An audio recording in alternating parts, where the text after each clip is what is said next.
choo! What is good, YouTube? It's your boy Meh, pigandmeh here. I just finished up all of my sneak peek weekend tournaments. I don't think I won any of the raffles for the mat, so you're just going to have to deal with the greatest playmat ever. And yeah, I played 2 different decks, which there'll be a profile for each within the next 2 days. And both of days I went X1, which is cool.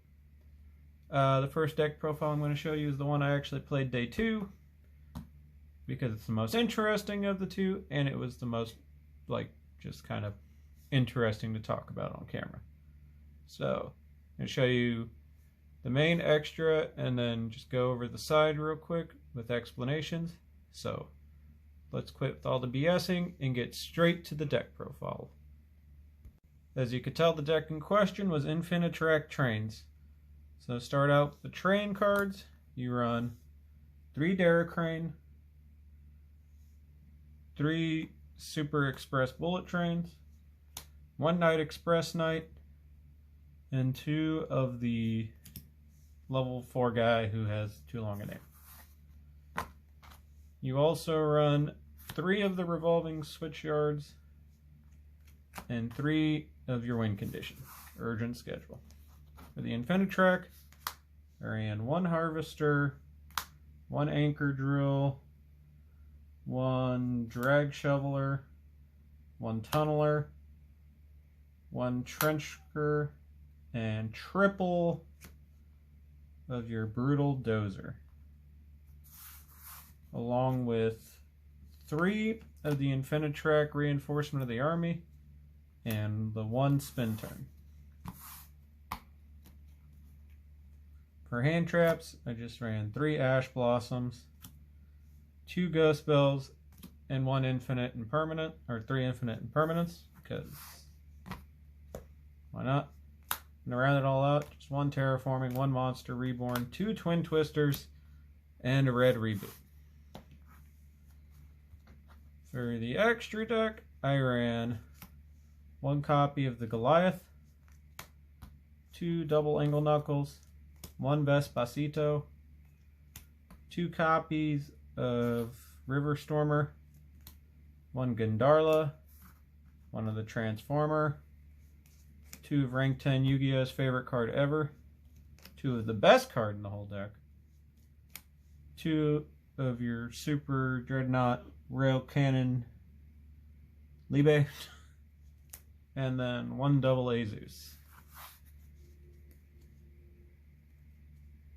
And for the side deck, I played 3 Jizukuru, the Gamma Package, the 3rd Twin Twister, 1 Skill Drain, 3 Rivalry, and 3 Mistakes.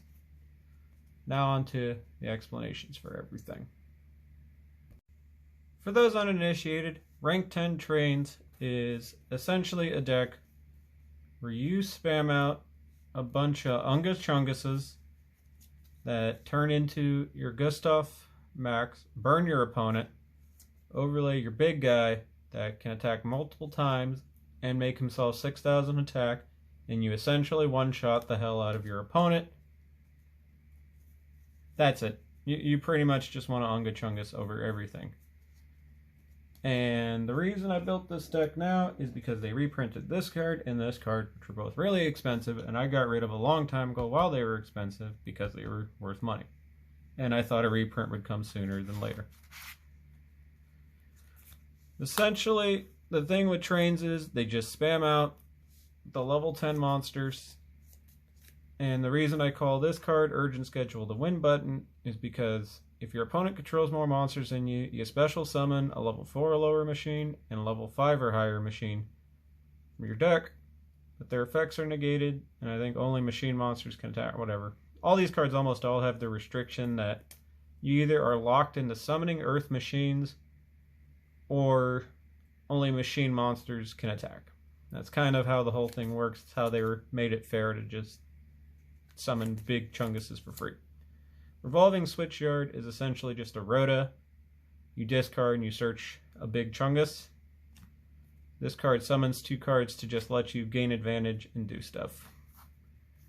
These 2 essentially are just special summons. He special summons when you summon a monster. He special summons when you control nothing but earth machines. This guy's a level 10 normal summon. And this guy special summons any...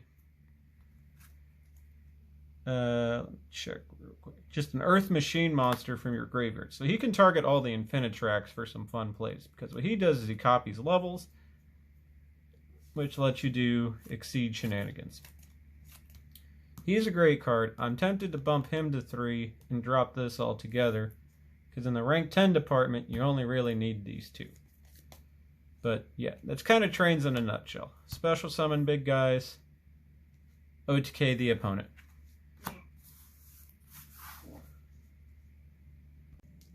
Trains in and of themselves, though, need something to facilitate them. And from what I've seen and tested before, I think the best method to get the most consistent and usable strategy out of it is this Earth Machine archetype, Infinitracks. The long story short, they're a host of mostly level 5 Earth Machines that special summon themselves via tributing a machine type monster on your field. This guy is the best one because you tribute a machine to special summon him. He then special summons an Infinitrack monster from your deck, but he negates its effect, which doesn't matter because you'll likely summon one of these 3 cards right here. And these 2 in particular have graveyard effects. This one is a Pot of Avarice. This one can special summon an Infinitrack from your graveyard. It's usually the little guys, actually. But it can be a big guy in a pinch. And I think if you're extra desperately in a pinch, you can just summon another, like one of these guys, to then just tribute off the special. And you play this guy because he searches a card that I didn't resolve once today, but it pops a card on the field. And it's searchable, so why not?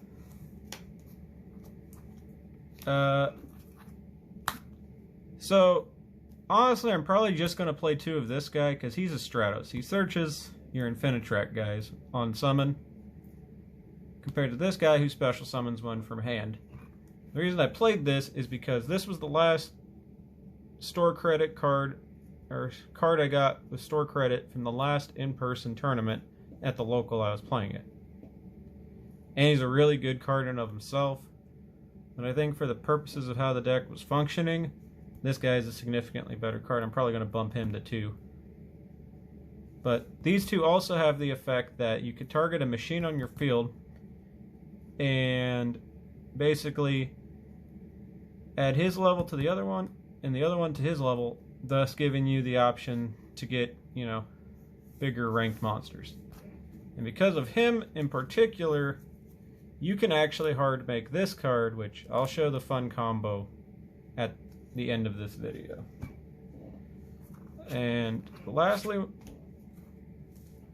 I guess the other main thing to note, the reason why you run the Infinitracks and why you predominantly run and spam out the level 5 guys is actually because of this guy right here, who has the effect that you can detach a material and either put an earth machine in your graveyard or add one to your hand.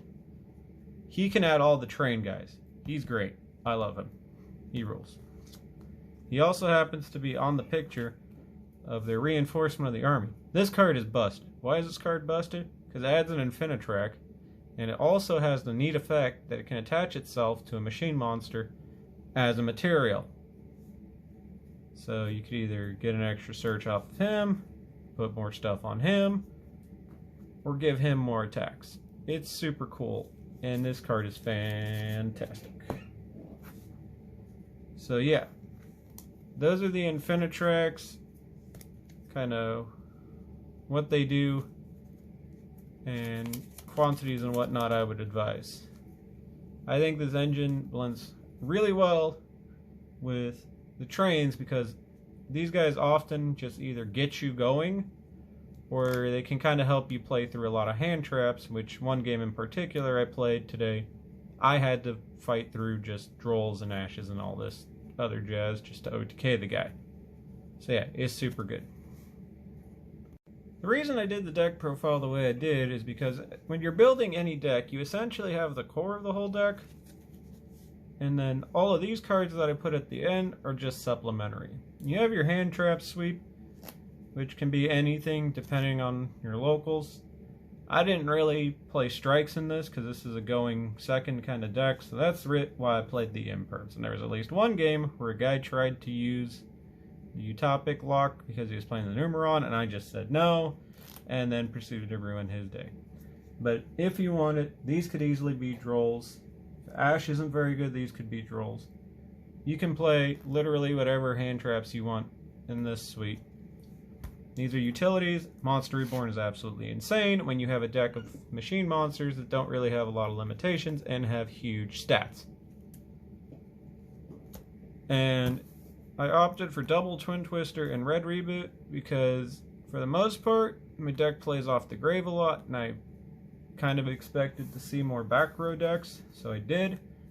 And in one game in particular, I sacked the hell out of somebody because of this card. And the reason I played the Red Reboot instead of a Harpy's Feather Duster is because I was lazy when I was throwing this together, and I figured that this would do the exact same thing as Harpy's Feather Duster, but maybe partially a little better because, you know, you can kind of activate it in response to things to essentially stop everything. I don't know. Also, in the utility discussion, I might as well go over the side deck, which, in all honesty, the only cards that mattered was kind of this, and even so, the only things that I ever actually really recommend, the reason you would side deck this because he's a level 10 machine, that's it, is that you actually side deck these 4 cards right here because they're the best going first floodgate cards you can play in this deck. Skill Drain will always be a fantastic card, and everything you're going to summon anyways is a machine, so you don't give a damn. So yeah, that's kind of just the utility portion of it all. So on to something real fun about the extra deck and just a combo. So when it came to the extra deck, for the most part, these were actually all the cards I actively used in the course of the tournament. I don't really think I actually summoned anything aside from these cards. Dora here is just a great first turn if you get the train part of things, because if you put the Derek Crane underneath him, he's a pop, he's unaffected by things, and he has a huge wall of defense. Nobody can get around that. Gustav Max is the best card in the whole deck because he burns, he overlays into this guy, and you just win off of it. It's awesome. You usually use double angle knuckler to kind of get out your rank 10s in the process with your weird Infinitrack hands, because you kind of are doing a lot of thinking and how you can essentially get bodies on board to make the big guy. And these guys are often kind of used to actually make him hardway, which is the combo I'm going to show you. But this guy right here being a particularly great card, being either a Roto or a Foolish, and this guy essentially just being an extra material. So kind of the idea of what often happened for me throughout the day is, like, if you get the heavy forward and you play the heavy forward, and then you get your little guy. You summon the little guy, and he searches the Brutal Dozer, and then you use the Brutal Dozer, and you special the Brutal, and you special the Trencher and the Brutal, turn into the Rota. The Rota, you detach that, and you search your big Chungus Train guy. And then you could turn him into this guy. And then you can use your graveyard guy to banish himself, to special him, because you summoned a machine, you special him, use his effect, you make them both level 12. you make Big Chungus. You use this card to put itself underneath him. So then, when you inevitably do your Zeus field wipe, because you send this, and it goes back under, and you get an extra pop off of Zeus. I did that a lot. Legit. Like, it helped give me a control game I shouldn't have had. And I wasn't just vomiting out big beaters and just absolutely wrecking everybody's day. Which is kind of essentially what this deck mostly amounts to, but this is a good play to keep in mind when you can't necessarily OTK, but you want to just plow through everything the opponent has, for lack of a better way to put it. There you have it, people. Infinitrack Trains with Meh. This deck is super great. I'm glad I get to play it again, and I think all of you should take this build and make it your own. If you like what you see, make sure to like, comment, favorite, all that jazz. And this is Meh, Pig and Meh, signing out.